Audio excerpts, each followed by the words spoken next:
Vamos al estudio de la palabra de Dios en esta mañana. ¿No está el título ahí? ¿No aparece? ¿No? ¿No? Bueno, de pronto algunos ya lo vieron por las redes el título, ¿verdad? Antes de comenzar este estudio, quisiera pedirles que nos despojemos de todo prejuicio, que le pidamos a Dios que a través de su Espíritu Santo sea quitando todas las telarañas espirituales que tal vez están allá impregnadas en nuestra mente, en nuestro corazón, arraigados tal vez de tantos años y años de escucharlos.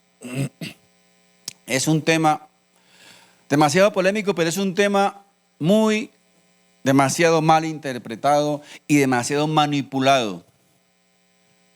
En la mayoría de los casos por personas o por falta de conocimiento, y en otros casos tal vez pienso sí con intenciones perversas. Pero quiero que tengamos claridad al respecto. Les confieso, antes de iniciar, les confieso que yo creo en los milagros. He visto milagros, sanidades. Cuando estoy enfermo, oro por mi sanidad, oro por la sanidad de muchos hermanos. ¿Cómo no voy a creer en los milagros si Dios está por encima de lo natural, verdad? Pero repito, quiero que tengamos mucha claridad al respecto porque es un tema, repito, muy manipulado por muchas personas con no buenas intenciones. Yo les voy a presentar el sustento bíblico. Si ustedes quieren creer o no, no hay problema. Seguimos siendo amigos.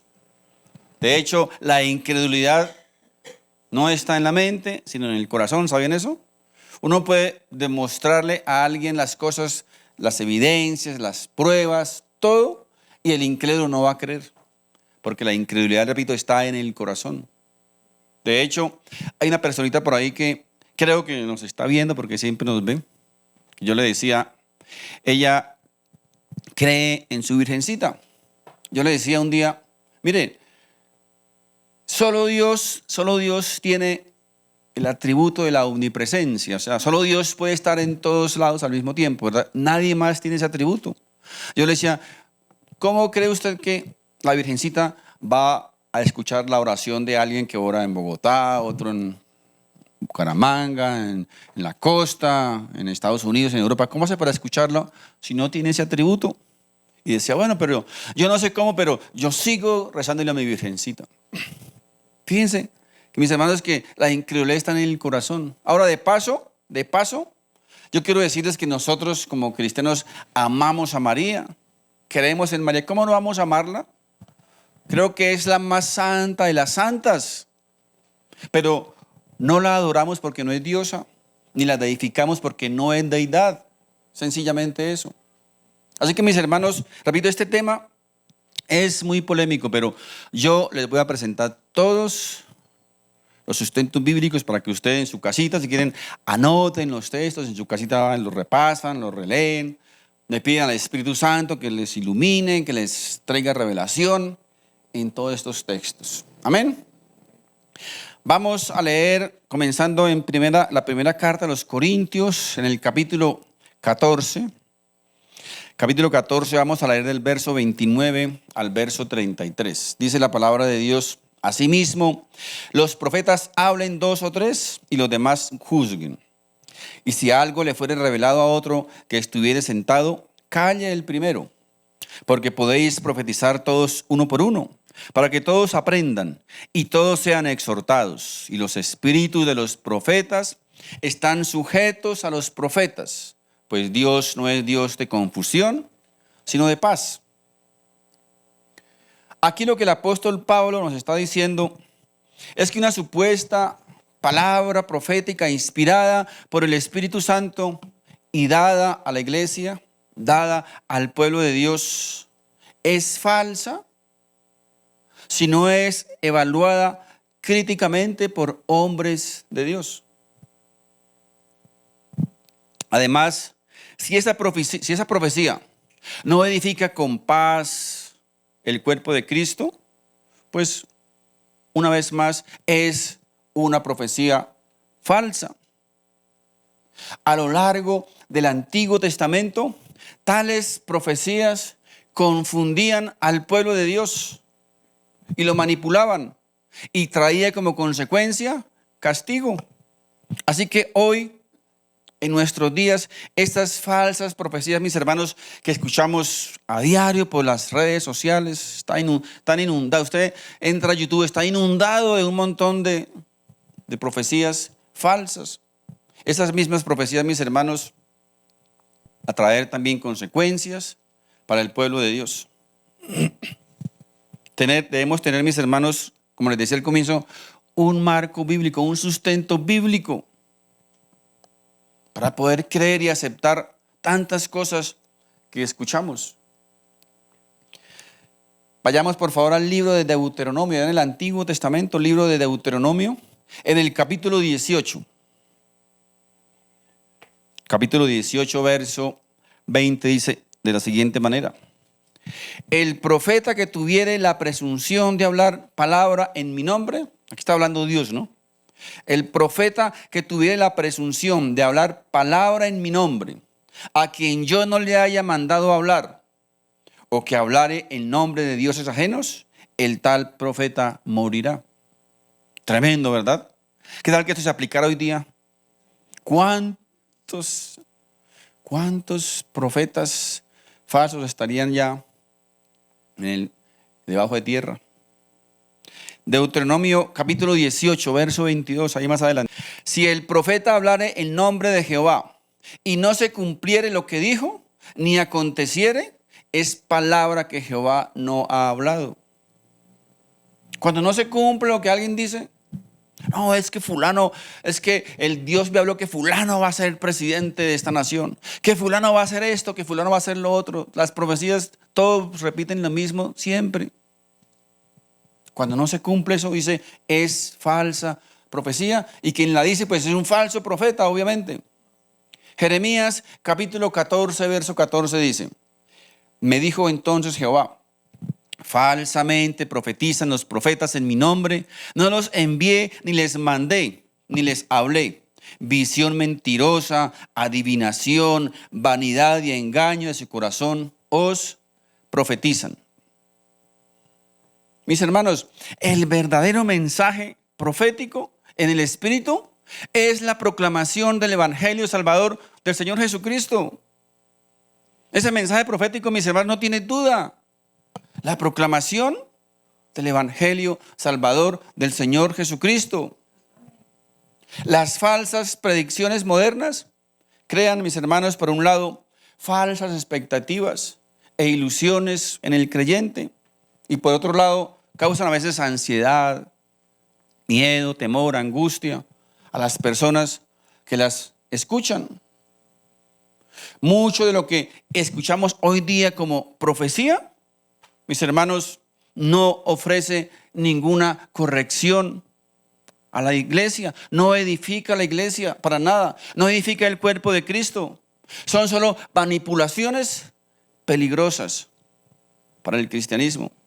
Solo se promulgan supuestas visiones, tales como Dios me dijo, Dios me habló, que fulanito esto, que fulanito lo otro, que alguien tiene un dolor de muela, que alguien tiene una uña encarnada, que a alguien le duele la cabeza. ¿Usted cree que donde hay multitudes no habrá uno o dos que le duelen la cabeza? Son, repito, solo manipulaciones. Un montón de tonterías que solo muchas veces hacen avanzar solo los intereses personales de quien lo está predicando, de quien lo enseña. Una de las manías, mis hermanos, más peligrosas que está atravesando hoy día la iglesia cristiana es que tú hables con tu boca lo que tú quieres que reciba. Lo que quieras que quieras tener, solamente repítelo con tu boca. Porque en tu boca dice, hay poder. En tu boca hay poder para declarar que lo imposible sea posible en el nombre de Jesús. Solo manipulación. Mis hermanos, no existe tal poder sobrenatural ni creativo en nuestra boca. Lo único que encontramos en nuestra boca tal vez, ¿sabe qué son? Seguro, bacterias. No tenemos ningún poder creativo, mis hermanos. No somos capaces ni siquiera de cumplir nuestras promesas. Ahora, ¿qué poder va a tener nuestra boca? Cumplamos por lo menos a veces lo que decimos. Pastor, pero la Biblia dice que podemos llamar las cosas que no son como si fuesen. ¿Cierto? ¿Han escuchado eso? Podemos llamar las cosas que no son como si fuesen. Mis queridos hermanitos, si usted cree eso, o si usted ha escuchado eso a alguien, entonces, en primer lugar, usted está equivocado y en segundo lugar, está en el lugar equivocado. Porque eso no dice la Biblia. Eso no es lo que enseña la Biblia. Vamos a mirar el texto. Les dije, voy a mostrarles todos los sustentos bíblicos. Romanos capítulo 4. Romanos capítulo 4, verso 17 dice, como está escrito, te he puesto por padre de muchas gentes delante de Dios. ¿Quién está hablando ahí? Dios. A quien creyó, el cual da vida a los muertos y llama las cosas que no son como si fuesen. ¿Pueden verlo ahí? ¿Quién llama las cosas que no son como si fuesen? ¿Quién? ¿Usted, yo, el apóstol, el profeta, el pastor? ¿Quién? Dios. Dios llama las cosas que no son como si fuesen porque solo Dios tiene poder creativo. Solo la palabra de Dios tiene poder. Dios fue quien habló y las cosas fueron hechas. No somos nosotros. Nosotros, mis hermanos, no somos dioses.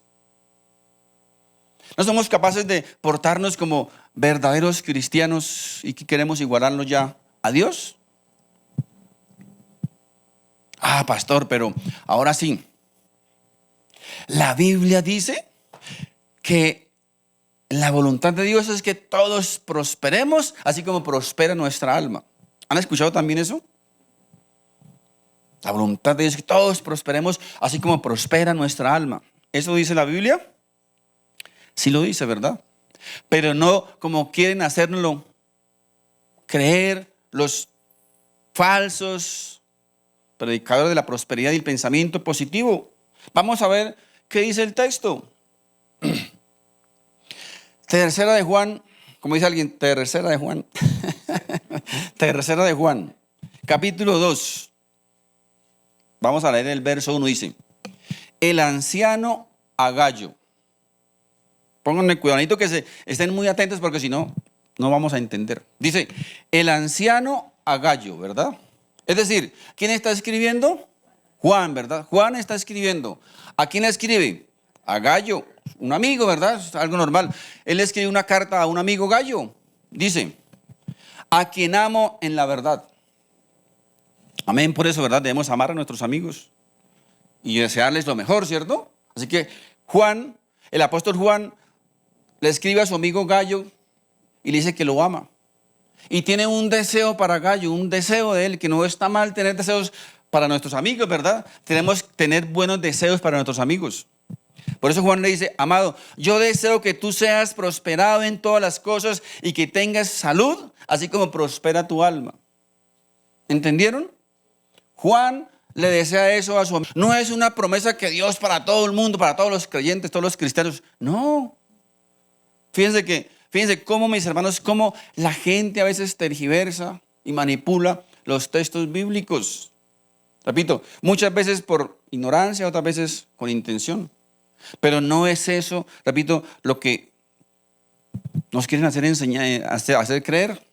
No es una promesa infalible para todo el mundo. Eran los deseos de Juan a su amigo Gayo, ¿verdad? Ah, bueno, pastor, pero entonces esta sí. Esta sí, miren. La Biblia dice que tal cual es nuestro pensamiento, así somos nosotros. ¿También han escuchado eso? Lo que tú pienses, eso es lo que vas a hacer. Si piensas que va a ser millonario, va a ser millonario. Si piensas que va a ser pobre, va a ser pobre. Porque la Biblia dice eso. Vamos a ver si es lo que dice en la Biblia. Vamos a ir al texto. Proverbios capítulo 23.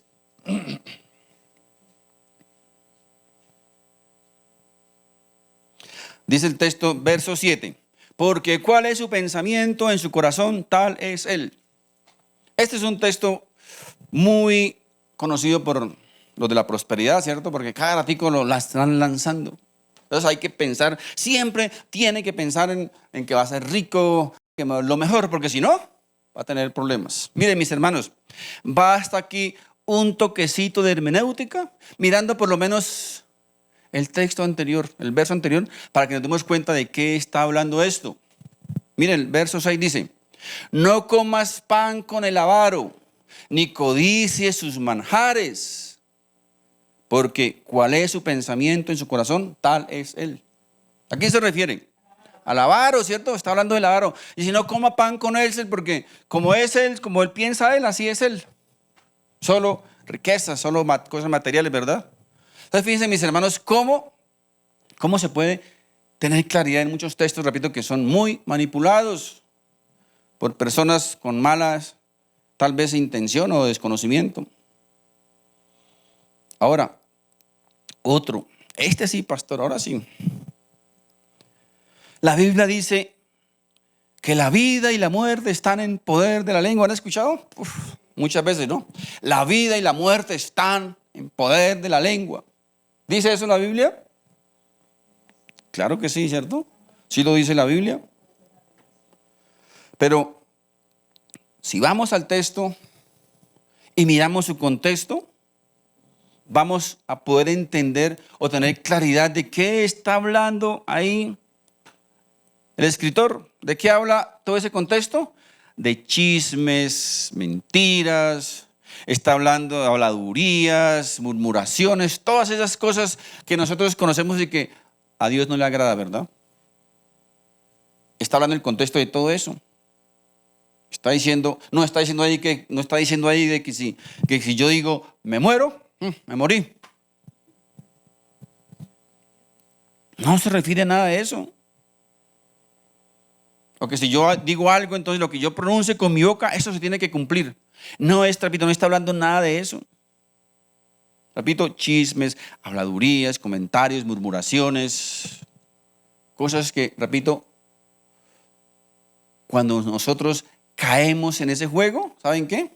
Miren, muchos de esos chismes, muchas murmuraciones, muchas cosas, muchas mentiras, pueden llevar a causar la muerte, inclusive de personas, o muerte de relaciones, ¿verdad?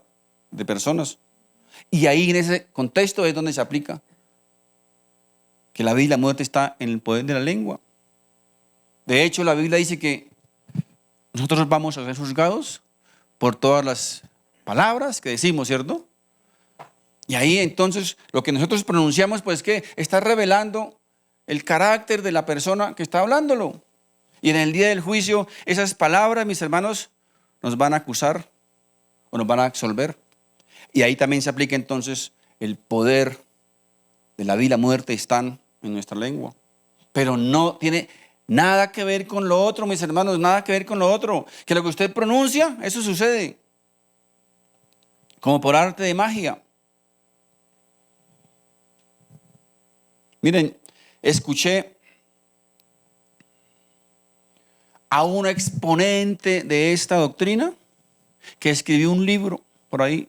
Y en uno de sus apartes decía, el poder de la vida y la muerte están en nuestra lengua. Por eso yo puedo decidir el día y la hora en que voy a morir. ¿Cómo les parece esa perla? Totalmente absurdo, como dice alguien, cálmate, Sofonías. ¿Qué cosa más herético eso? ¿A quién se le ocurre semejante barrabasada que nosotros podemos decidir el día y la muerte, el día y la hora de la muerte? Porque en nuestra lengua, en nuestra boca está el poder de la vida y de la muerte. Textos supremamente mal interpretados. Si seguimos analizando el contexto de ese texto, continúa hablando ahí, el texto continúa hablando de la manera en que nosotros usamos mal nuestra lengua. Mis hermanos, debemos ser sabios al momento de abrir nuestra boca. Calumniar a alguien, levantar falso testimonio a alguien, llevar un chisme, algo que no es sano. Ahí se aplica este texto bíblico. Cuando nos metemos en chismes, en contiendas, en habladurías, mis hermanos, eso puede llegar, repito, puede llegar a causar muerte. No solamente física, sino emocional también. No está hablando aquí en lo absoluto de que lo que yo pronuncio con mi boca, eso se tiene que cumplir. Mis hermanos, si eso fuera verdad, si eso fuera cierto, yo tendría aquí afuera un Mercedes-Benz último modelo. Todos vendrían en Mercedes, o en helicóptero, como dicen por ahí, ¿no? Solamente pronunciamos con la boca y ya, el helicóptero ahí está afuera esperándonos. O sea, mis hermanos, absurdo. Es absurdo, es como sentido común, nomás sentido común, mis hermanos. Bueno, y otra, que es así es muy difícil tal vez para muchos poder entenderlo. La Biblia dice en Isaías 53 que Cristo se llevó todas las enfermedades. ¿No han escuchado? Muchísimos. ¿No? Cristo se llevó las enfermedades, por eso ya no podemos enfermarnos. Los cristianos nos enfermamos, tenemos que rechazar la enfermedad. La enfermedad se secó. Yo digo, miren, en plena pandemia, donde estaban muriendo miles y miles de personas, nosotros sufrimos en carne propia la pérdida de seres queridos. Vimos las filas, las cuadras de carros fúnebres recibiendo a los muertos en una clínica. Y algunos, yo no sé cómo llamar a esa clase de gente, diciendo, no, el COVID se secó, el COVID no existe. Otros soplando por las pantallas, por las cámaras, soplando, que secando el COVID. Por favor. ¿Hasta dónde llega la insensatez del ser humano? Los cristianos no podemos enfermarnos. ¿Ustedes creen eso? El que se enferma es porque le falta fe o porque está en pecado. Esa es la respuesta que dan, ¿verdad? Usted está en pecado o le falta fe, pero usted no se puede enfermar. Vamos a ver si eso es lo que enseña ese texto bíblico. Bien, la Biblia dice que nosotros debemos orar en el Espíritu, pero también debemos orar, dice, con el entendimiento. ¿Saben qué es eso? Con razón, con sentido común. A veces el solo sentido común aplicado a un texto nos trae luz, nos trae lucidez, nos trae una correcta interpretación. Porque fíjense, vamos a ver cómo apliquémosle primero sentido común.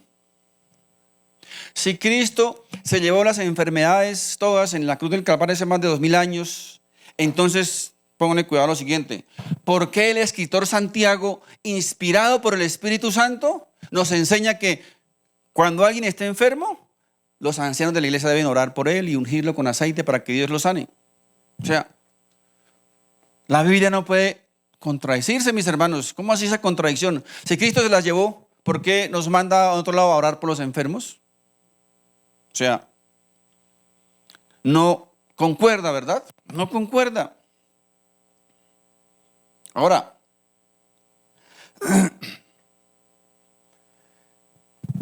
si estos promotores de estas doctrinas viven diciendo que la enfermedad hay que echarla fuera, hay que secarla, pero la pregunta es, ¿cuál es la enfermedad?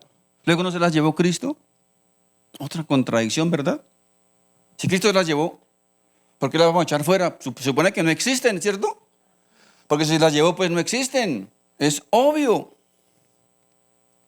Vamos a ver el texto y vamos a mirar qué es lo que nos está enseñando. Isaías 53, capítulo 4, verso 5 dice, ciertamente llevó él nuestras enfermedades. ¿Quién se refiere? Jesús, ¿verdad? Cristo. Ciertamente llevó él nuestras enfermedades y sufrió nuestros dolores. Y nosotros le tuvimos por azotado, por herido de Dios y abatido.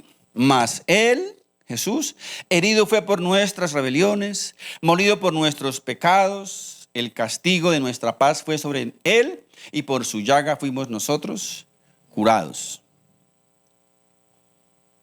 Tremendo texto, ¿verdad? Ahora, vamos a analizarlo, a ver qué es lo que el Señor quiere decir con este texto. Miremos primero en el verso 5. Dice, mas él herido fue por nuestras rebeliones, molido por nuestros pecados. Él y por su llaga fuimos nosotros, ¿qué? Curados. Mis hermanos, pónganle cuidado. Esta palabra curados viene de una palabra hebrea que se escribe rapa, creo, rapa con PH.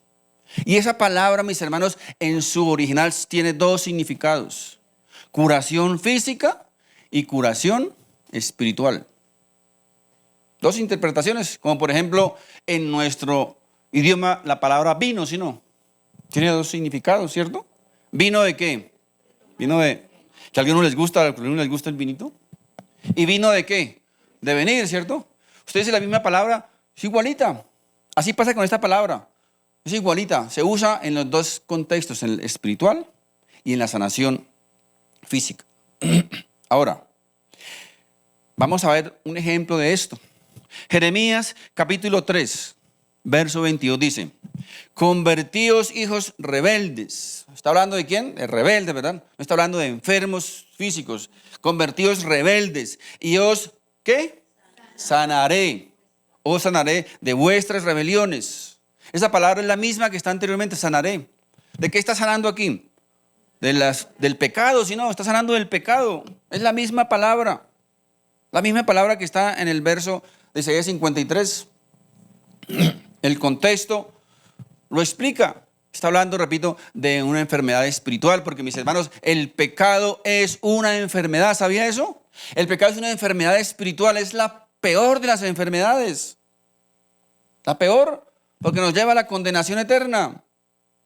Dios te puede sanar de una enfermedad física, y lo puede hacer, ¿verdad? Lo puede hacer, pero eso es pasajero, es temporal.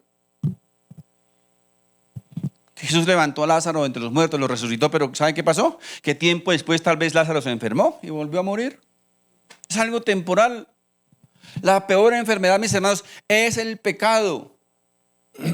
Y por eso dice aquí, nos sanará de esa enfermedad. Ahora, entonces, ¿cómo sabemos, cuando leemos las palabras, cómo sabemos cuándo es espiritual y cuándo es físico? ¿Sabe cómo lo sabemos? Pues por el contexto de lo que está hablando. Lo que está hablando. Para saber el contexto de este Isaías 53, tenemos que leer por lo menos hasta el verso 12 para que lo hagan en casa. Ustedes leen 53, capítulo 53 del 1 al 12 y se van a dar cuenta que ese contexto está hablando de una enfermedad espiritual. Está hablando de algo espiritual, de pecados. No está hablando ahí de enfermedades físicas. Ahora, para entender mejor este texto, miren, vamos a mirar Primera de Pedro, capítulo 2, verso 24 y 25. Dice, quien llevó él mismo nuestros pecados en su cuerpo sobre el madero, para que nosotros, estando muertos a los pecados, vivamos a la justicia, y por cuya herida fuisteis sanados, porque vosotros erais como ovejas descarriadas. ¿Fuimos sanados de qué? ¿De qué está hablando ahí? De pecado, ¿verdad? Está hablando de pecado. Fuimos sanados de la enfermedad del pecado. Este contexto está hablando de pecado y es la palabra misma. Fuimos sanados de esa enfermedad. Ahora, miremos ahora el verso 4 de Isaías 53. Dice, ciertamente llevó él nuestras enfermedades. Ahora, aquí sí está hablando de enfermedades físicas. Esa palabra habla o se refiere a enfermedades físicas, pero mis hermanos, esta es una profecía que no se cumplió en la cruz, sino se cumplió en la vida de Jesús. Ahora, ¿por qué digo yo esto? Porque la Biblia lo enseña. Vamos a mirarlo. Mateo capítulo 8. Mateo capítulo 8, versos 16 y 17 dice lo siguiente. Al caer la noche, le llegaron muchos endemoniados, y con la palabra echó fuera a los demonios y sanó a todos los enfermos. ¿Para qué lo hizo? Para que se cumpliera lo dicho por el profeta Isaías. Él mismo tomó nuestras enfermedades y llevó nuestras dolencias. ¿Se dan cuenta, mis hermanos? Aquí, ese día Jesús cumplió esa profecía de Isaías 53. No está enseñando otra cosa. No está diciendo que allí se fueron todas las enfermedades, se acabaron las enfermedades. No está diciendo eso el texto, no es lo que enseña. Los que enseñan esto, los exponentes de esta doctrina, mis hermanos, crean la ilusión al cristiano de que el cristiano no se puede enfermar. Que si nos enfermamos estamos en pecado, repito, o no tenemos fe, de que somos enfermos, de que somos inmunes a la enfermedad, de que nunca nos puede pasar nada feo porque todo tiene que ser bonito. Porque claro, Dios es amor, ¿cierto? ¿Dios es amor? Claro que Dios es amor, ¿cierto?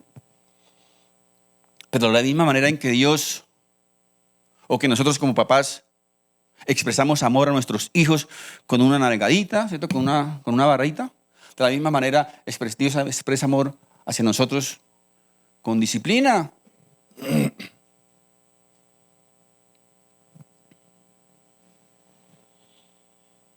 ¿O qué creen ustedes, que solo estas cosas le ocurren a los incrédulos?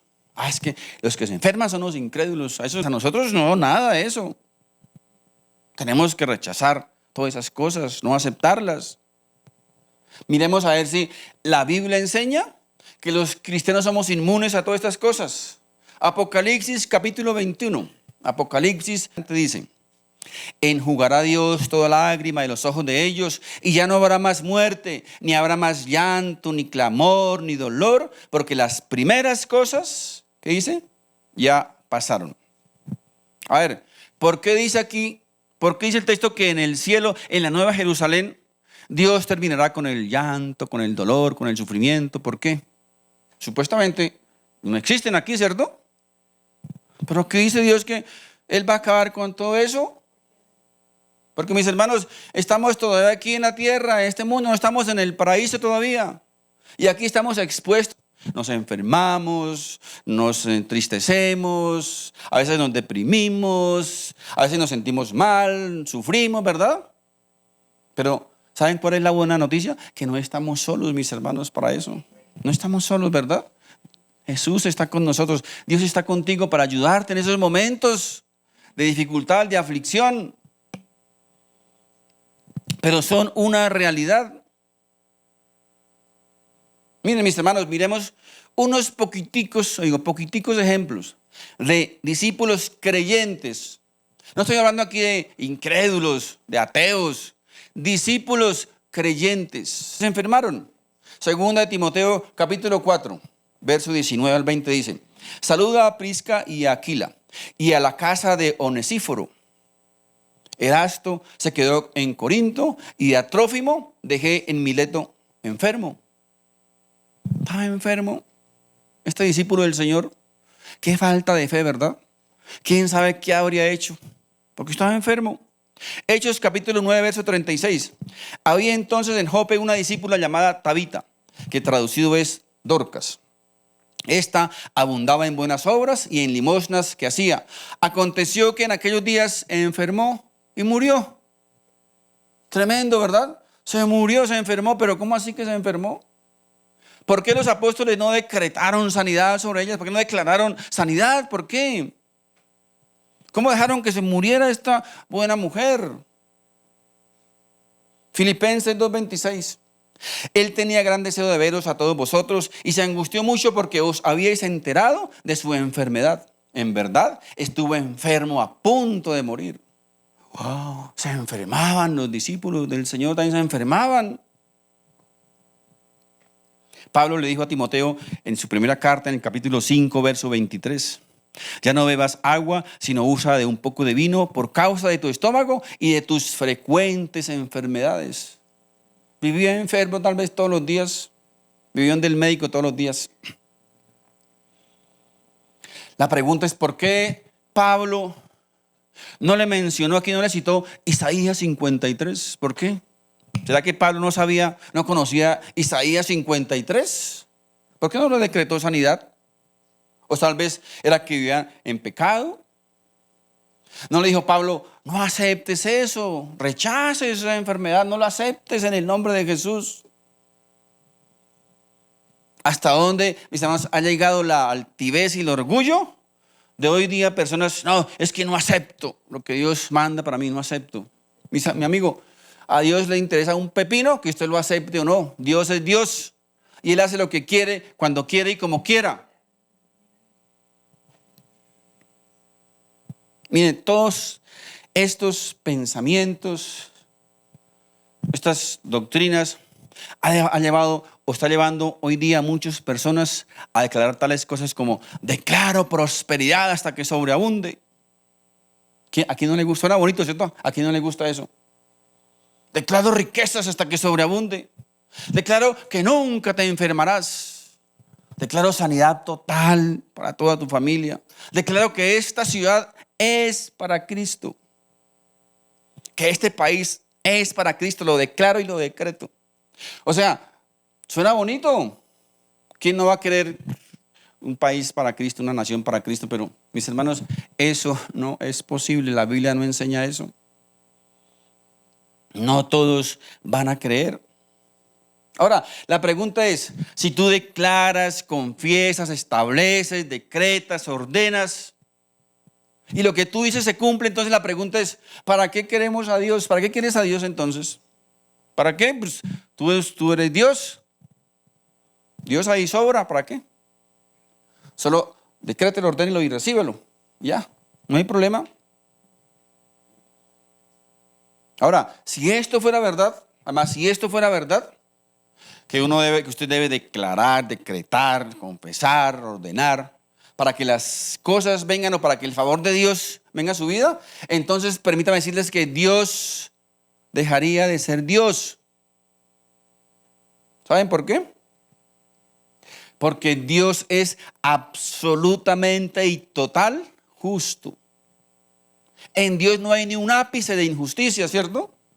Y si esto fuera verdad, ¿cierto?, que usted debe declarar y decretar, entonces la pregunta es: ¿qué pasa con los mudos? No pueden hablar, no pueden decretar, no pueden ordenar. ¿Qué pasa con ellos? ¿Que se los coma el tigre? Fíjense, mis hermanos, que no tiene sentido. No tiene sentido. Y la pregunta es: ¿en qué parte de la Biblia se nos manda a declarar, decretar u ordenar? ¿En qué parte de la Biblia? O sea, la verdad, yo no lo he encontrado, no lo he visto. ¿En qué parte de la Biblia se manda a hacer eso? En ninguna parte. Esto jamás lo enseñan las Escrituras. Basta solo una mirada a los textos tomados para poder darnos cuenta o para poder entender que han sido manipulados, que están siendo mal interpretados. Usados para afirmar esa enseñanza, para decir que eso es una verdad bíblica. Pero repito, hemos visto, ustedes tienen ahí el sustento bíblico. Esto es lo que hacen las sectas, ¿verdad? Toman textos, los manipulan, los sacan de contexto y sacan, pues obviamente, su propia doctrina. Daniel 4:35 dice: todos los hombres de la tierra no son nada comparados con él. Él hace lo que quiere entre los ángeles del cielo y entre la gente de la tierra. Dios hace lo que quiere.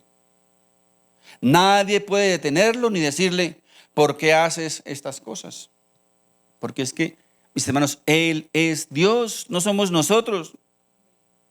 Miren, tanto el Antiguo como el Nuevo Testamento no enseñan jamás que ese declarar esas cosas sea una orden para que Dios cumpla los deseos de los hombres o las demandas de afirmaciones de prosperidad y de sanidad. Ninguna interpretación, repito, o concepto, ni en el Nuevo ni en el Antiguo Testamento, respaldan las oraciones declaratorias. No lo encontramos para ordenar a Dios que sane a un enfermo. No está en la Biblia.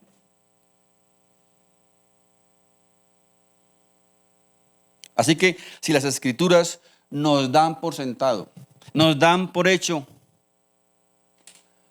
que el actuar de Dios no tiene nada que ver con la declaratoria del ser humano. Entonces, nosotros como creyentes, como humildes creyentes, ¿qué debemos hacer? Aceptar el lugar que nos corresponde a su petición o afirmación al orar. Miren, el ejemplo de Cristo al momento de orar es supremamente clarito.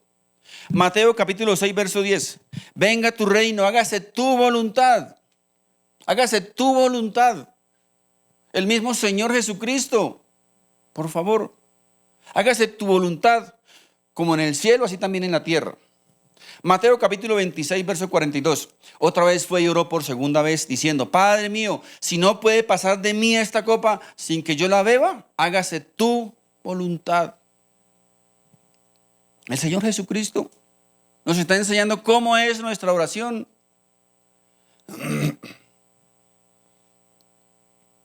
Porque es que nosotros, repito, no somos dioses. Lo que vemos aquí en el Señor Jesucristo es una profunda sumisión. ¿A quién? A la voluntad del Padre. Haciendo de su oración una entrega incondicional y no una demanda obligatoria para Dios. De eso es que debemos nosotros aprender de estos, del Señor Jesucristo, de los apóstoles, de los primeros cristianos de la iglesia primitiva. De ellos aprendamos, no de los modernos apóstoles y profetas de estos días. Ahora, miren, en determinado momento es posible que el Señor tenga un propósito especial con alguien con una enfermedad. ¿Cómo lo sabemos? ¿Cómo sabemos? Pablo, por ejemplo, no había un propósito en la enfermedad, en el aguijón de Pablo. Él dice, claro, el Señor me puso ahí un aguijón, ¿para qué? Para que yo no me enorgullezca, porque Pablo tenía la inclinación, ¿por qué? Por su conocimiento, por su vasto conocimiento de qué, de tal vez de sentirse como superior a los demás, ¿verdad? Ahí está, un propósito. ¿Cómo sabemos nosotros? Pablo oró, ¿verdad? Pablo oró, pidió sanidad, ¿cierto? Y está bien, debemos orar por sanidad, claro, debemos orar por los enfermos. Pero el Señor dice, no. ¿Y qué podemos hacer? Nada. Sí. Dios, el Señor le dijo a Pablo, no. Y punto. Ahora, repito, tal vez el Señor tenga un propósito con alguien, una enfermedad, algo, pero ¿sabe qué? Lo que sí podemos contar con que Él nos dará la fuerza, la sabiduría, el aliento para soportarla mientras tengamos que soportarlas. Porque, repito, no estamos solos. El Señor dijo, nunca os dejaré. Siempre estaré con vosotros todos los días hasta el final de los tiempos. Aún en enfermedad, aún en tristeza, aún en aflicción, podemos contar y tener la certeza de que Dios está con nosotros. Amén. Amén. Eso es lo que nos debe alentar, no otras cosas. Muy a menudo escuchamos que las enfermedades son castigo de parte de Dios como consecuencia de un pecado. Es lo que normalmente escuchamos, que sí, es el castigo de Dios. En muchas iglesias inclusive se predica que si estamos con alguna enfermedad es porque hemos arrastrado maldiciones en nuestro cuerpo al haber dejado entrar a Satanás y un montón de cosas más, etcétera, etcétera. Mis hermanos, esto es terrible, ¿sabe por qué? Porque muchas veces creyentes enfermos están añadiendo a su cuerpo una aflicción más espiritual que se le impone ¿quién? Otros hermanos con estas creencias, con estas doctrinas. Lo que debemos hacer con un hermano enfermo, ¿sabe qué es? Orar por él, ¿verdad? Pedirle a Dios que lo sane, es lo que tenemos que hacer como cristianos, orar por él. Pero no lanzar juicios sin conocimiento alguno. Miren, en los tiempos bíblicos era tal vez muy común pensar de esta manera. Ellos en la antigüedad pensaban o creían que Dios premia con salud a los buenos y castiga con enfermedad a los malos. Eso lo creían en la antigüedad. Un ejemplo de esto lo tenemos en la vida de Job. ¿Recuerdan a Job? Ustedes saben la historia de Job, ¿verdad? Todo lo que pasó. Job, dice el Señor, Job era un hombre perfecto, ¿verdad? Un hombre santo. Y vino una enfermedad sobre su vida porque recuerdan que Satanás fue y le pidió allá, lo acusó con Dios, que Job estaba bien porque, claro, como era rico, como le tenía todo, pues claro que era buen siervo, ¿verdad? Entonces Dios conocía a Job perfectamente. Y Dios, para probar que Job era un hombre justo, le dijo, pues, le dio permiso al diablo. Le dio permiso al diablo, no fue el diablo. Porque el diablo es un pobre diablo. Dios le dio permiso, listo, vaya, tóquelo. Y saben que vino una enfermedad, perdió su familia y todo. Y los amigos de Job, ¿qué decían? Job, ¿usted qué está haciendo? Debe estar cometiendo un pecado terrible porque miren todo eso que le está sucediendo. Quedó en la ruina, enfermo, murieron sus hijos. O sea, no, tiene que hacer, no sé, pero Job, usted no sé qué está haciendo, pero tiene que hacer una cosa terrible. Job decía, se mantiene, yo no he hecho nada tan absurdo, tan injusto que merezca este castigo.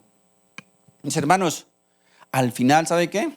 Sale la idea airosa de que no siempre es así.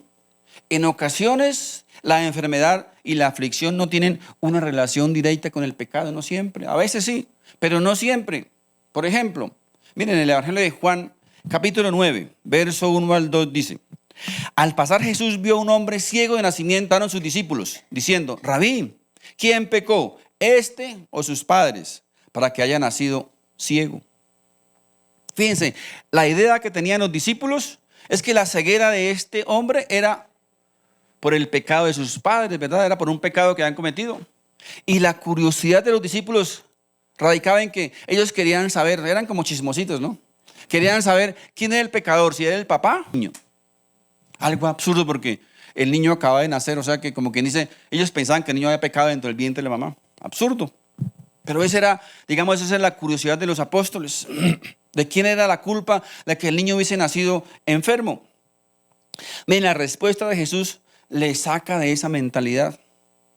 Respondió Jesús les dijo en Juan 9:3 dice: respondió Jesús: no es que pecó este ni sus padres, sino para que las obras de Dios se manifiesten en él. Fíjense, una razón, una enfermedad que venía por algo diferente a lo que ellos pensaban, que era solamente producto del pecado. Aquí Jesús confronta directamente esta manera de pensar en este relato con sus palabras.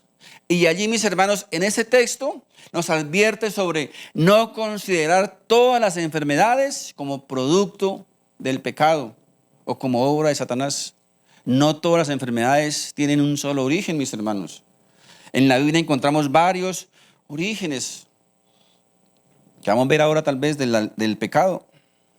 Miren, el mismo apóstol Pablo menciona también una enfermedad en su cuerpo que lo obligó a pasar, dice, por la tierra de los Gálatas. Gálatas capítulo 4, verso 13 dice: pues vosotros sabéis que a causa de una enfermedad del cuerpo os anuncié el evangelio al principio. Pablo se enfermaba, el apóstol Pablo. Filipenses 2:27 habla de una enfermedad de Epafrodito. Dice: pues en verdad estuve enfermo, a punto de morir, pero Dios tuvo misericordia de él, y no solamente de él, sino también de mí, para que yo no tuviese tristeza sobre tristeza. Miren, lo poco que aquí nos enseña Pablo de este Epafrodito nos da una visión positiva de este hombre. Era un buen hombre, era un hombre que amaba a Dios, era un hombre que servía a Dios. De hecho, era amado por la iglesia. Y la alusión aquí hecha por Pablo a su enfermedad permite ver que no había allí en el cuerpo de este hombre ningún producto de pecado, ni envidia, ni de Satanás. Ni tampoco nos dice nada acerca de que Pablo hubiese decretado sanidad o declarado sanidad sobre este hombre. ¿Por qué no lo hizo? ¿Saben por qué? Porque esto, mis hermanos, no existía en esos tiempos. Eso no existía. Esto es moderno. Se lo inventaron hace muy poco tiempo. Mis hermanos, solamente la misericordia de Dios permitió que este hombre se recuperara. Tal vez ellos obviamente oraron por él, ¿verdad? Oraron por él y Dios trajo sanidad a su cuerpo. De hecho, Pablo mismo dice algo que es lógico y natural que nos enfermemos. Dice en 2 Corintios 11:29 dice: ¿quién enferma y yo no enfermo? Dice Pablo. O sea, para él es algo normal y natural que alguien se enferme. Algo natural. Mis hermanos, es casi imposible que no nos enfermemos. ¿Saben por qué?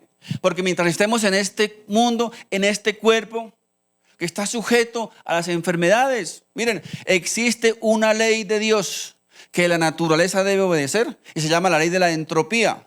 ¿Saben qué dice esa ley? Que todas las cosas en esta vida tienden a deteriorarse, a gastarse.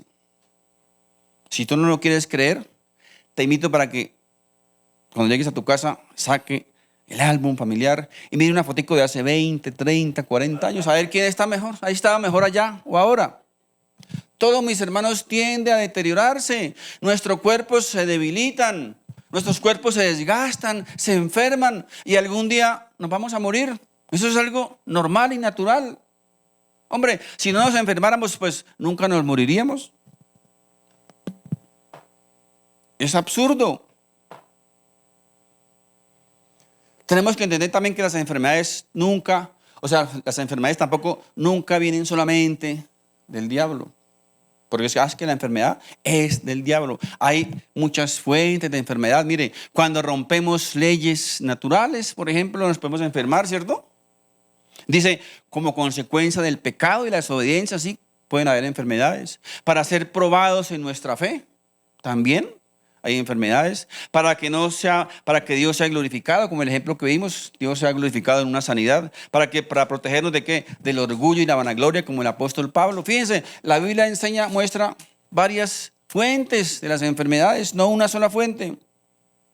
Pero encontramos hoy día campañas para sanar a todos los enfermos, repartiendo sanidad como dulces, sin importar el pecado, ¿verdad? Sin importar cómo es su vida, sin importar el arrepentimiento, sin importar el compromiso, la responsabilidad, todas esas cosas no importan.